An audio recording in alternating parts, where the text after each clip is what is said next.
സമ്പത്ത് എന്നത് ഒരു വ്യക്തിയുടെ ഏറ്റവും വലിയ കഴിവും ക്വാളിറ്റിയുമായി കാണുന്ന സമൂഹത്തിൽ ചില തിരിച്ചറിവുകൾ നമുക്കുണ്ടാകേണ്ടതുണ്ട്.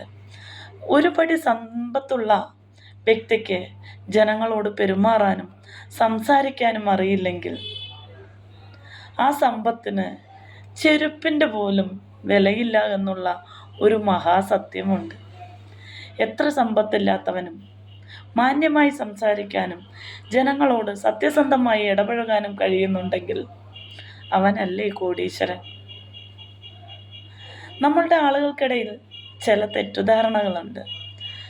പണ്ടുണ്ടായിരുന്നു, സമ്പത്തുള്ളവനെയും വലിയ ആസ്തിയൊക്കെ കയ്യിലുള്ള ആളുകളെ കണ്ടാൽ എണീറ്റ് നിന്ന് അവരെ ബഹുമാനത്തോടുകൂടി നമ്മൾ നമസ്കരിക്കുന്ന ഒരു സംവിധാനം.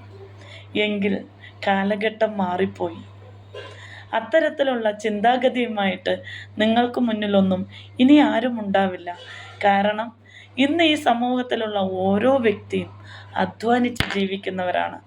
ആരുടെയും ഔദാര്യം പറ്റി ജീവിക്കാത്ത ഇടത്തോളം കാലം ഒരിക്കലും എത്ര വലിയ കോടീശ്വരൻ്റെ മുന്നിലും തല കുമിക്കേണ്ട ഒരാവശ്യവും ഇല്ല. എന്നാൽ ഭവ്യതയോടുകൂടിയും ബഹുമാനത്തോടുകൂടിയും നിങ്ങളെ കാണുന്നുണ്ടെങ്കിൽ അത് നിങ്ങളുടെ പെരുമാറ്റം കൊണ്ടുണ്ടായതാണ്. അത് നിങ്ങളുടെ സമ്പത്ത് നോക്കിയല്ല.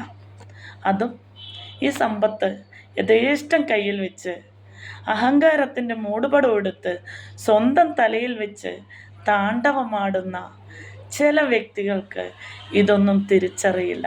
കാരണം ജനിക്കുമ്പോൾ സ്വർണ്ണക്കരണ്ടി വായിലിട്ടുകൊണ്ട് ജനിച്ചാൽ അടുത്തവൻ്റെ വേദനയും അവൻ്റെ വിശപ്പും ബുദ്ധിമുട്ടുകളും മനസ്സിലാക്കാൻ മനുഷ്യത്വം എന്നൊരു സംവിധാനം മനസ്സിൽ നിന്ന് മരവിച്ചു പോയ വ്യക്തികളായിരിക്കും ഇത്തരത്തിലുള്ളത്.